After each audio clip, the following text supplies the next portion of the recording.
جی السلام علیکم ورحمۃ اللہ وبرکاتہ۔ یہ جو آپ نے سوال پوچھا ہے کہ اگر کسی شخص نے خارش وغیرہ کی اور یا بال کھجائے تو اس کے بال جو ہیں کچھ ہاتھ میں آ گئے، ٹھیک ہے، یعنی 5-6 بال آ گئے یا کچھ بال اس کے ہاتھ میں آ گئے، کنگھی کر لی تو اس کے بال کچھ اتر گئے یا کوئی ایسا معاملہ ہوا، تو اس کے اوپر جو ہے وہ کتنا فدیہ یا کفارہ دینا پڑے گا؟ کیا اس کے اوپر جو ہے جتنا ہم صدقہ فطر کرتے ہیں اتنا کفارہ دینا پڑے گا یا کوئی ایسا معاملہ؟ یہ سوال پوچھا ہے کسی نے۔ تو ایسا کوئی معاملہ نہیں ہے شریعت کے اندر کہ آپ احرام کی حالت میں تھے اور آپ نے بال کھجائے یا آپ نے خارش کی اپنے بالوں میں کسی جگہ پہ اور کچھ بال آپ کے ہاتھ میں آ گئے غلطی سے یا جان بوجھ کے ایسا معاملہ ہو گیا،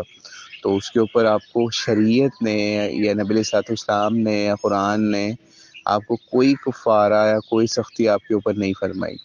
ٹھیک ہے۔ اس لیے ایسے جو معاملات ہیں اس میں اس طرح اتنی سختی نہیں کرنی چاہیے، صرف اسی لیول پہ رہنا چاہیے جتنا نبی علیہ الصلوۃ والسلام نے ہمیں بتا دیا ہے۔ اب آپ کو میں نبی علیہ السلام کے دور میں کا ایک واقعہ سنا دیتا ہوں اس بارے میں، جس سے آپ کو یہ معاملہ اور واضح ہو جائے گا اگر آپ نے صرف نبی علیہ الصلوۃ والسلام کے اسوہ حسنہ کو دیکھنا ہے۔ نبی علیہ الصلوۃ والسلام جب عمرے کے لیے جا رہے تھے نا حدیبیہ سے، تو سمجھ لیجئے جب وہ داخل ہونے والے تھے مکے میں تو اس کے قریب جو ہے نا وہ ایک بندہ تھا، تو اس کی ڈیوٹی تھی کھانے وغیرہ پہ، تو نبی علیہ الصلوۃ والسلام نے اس کو دیکھا، وہ کھانے پہ ڈیوٹی تھی نا اس کو بڑی تکلیف تھی، اس کے نا سر میں جوئیں پڑ گئیں، تو وہ نبی علیہ السلام نے اس سے پوچھا کہ یہ تمہیں جو جوئیں ہیں یہ تنگ کر رہی ہیں؟ اس نے کہا ہاں بالکل تنگ کر رہی ہیں۔ تو نبی علیہ السلام نے پھر اس کو اس چیز کا آرڈر دیا تھا یا سجیسٹ کیا تھا اس کو کہ تم اپنے بال جو ہے نا پہلے کٹوا لو، یعنی ٹرن کروا لو، کیونکہ اس زمانے میں یہی معاملہ ہوتا تھا کہ اگر کسی کو جوئیں سر میں ڈل جائیں، یہ بیماری ہو جائے نا، تو اس کا علاج جو ہے نا وہ یہی ہوتا تھا آپ اپنی ٹنڈ کرا دیں، سارے وہ جوئیں نکل جائیں گی، آپ کو تنگ نہیں کریں گی، ٹھیک ہے۔ تو نبی علیہ السلام نے پھر ان کو یہ معاملہ کیا کہ ان کو یہ سجیسٹ کیا کہ آپ یہ مطلب احرام کھولنے سے پہلے ہی آپ ٹینڈ کروا لو اس اپنی تکلیف سے بچنے کے لیے، اور اس کے اوپر آپ نے اس کا جو کفارہ ادا کرنا ہے نا وہ کیا کرنا ہے کہ یا تو 6 مسکینوں کو کھانا کھلا دیں، ٹھیک ہے، اور یا 3 روزے رکھ لیں، اور یا پھر ایک جانور قربان کر لیں، ٹھیک ہے، یعنی جس کو دم بھی کہتے ہیں، ٹھیک ہے۔ یہ ان تینوں میں سے جو کام ان کو آسانی تھی ان کو کہہ دیا کہ ان میں سے آپ ایک کام کر لو، ٹھیک ہے۔ تو یہ اس سے پتہ یہ چل گیا حکمہ قول علیہ الصلوۃ والسلام، اس چیز سے یہ بات پتہ چل گئی کہ اگر کسی نے یہ کام کرنا ہے کہ اس کو اپنے بال پہلے کٹوانے پڑ گئے ہیں،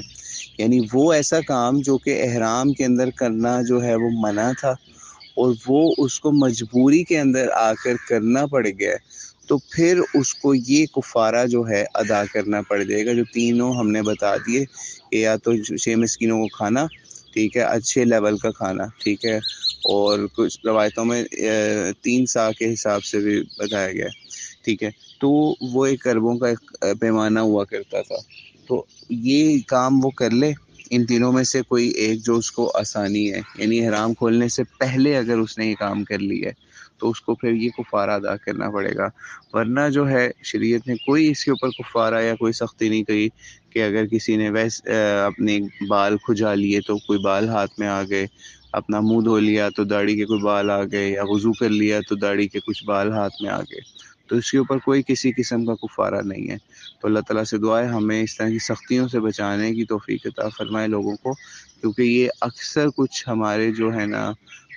ہم ان کا نام تو نہیں ان مسالک کا لیتے، لیکن ان مسالک کے اندر علماء نے ایسی سختی نکالی ہے کہ لوگوں کو ڈرانے کے لیے نا کہ وہ اس چیز سے دور ہی رہیں، وہ پھر اس طرح کی سختیاں لوگوں کو بتاتے ہیں کہ آپ نے جو ہے نا سر نہیں کھجانا، یہ نہیں کرنا، وہ نہیں کرنا۔ یہ بات ٹھیک ہے، علماء جو ہیں پہلے بھی یہ بات سمجھاتے رہے کہ آپ نے غیر ضروری طور پہ جو ہے بال نہیں کھجانے، ایسا معاملہ نہیں کرنا، لیکن اس کے اوپر کفارے والا کام یا سختی ایسی جو ہے نا وہ لوگوں کی خود ساختہ ہے، ہمیں جو شریعت میں نہیں ملتی۔ واللہ اعلم الصواب۔ السلام علیکم ورحمۃ اللہ وبرکاتہ۔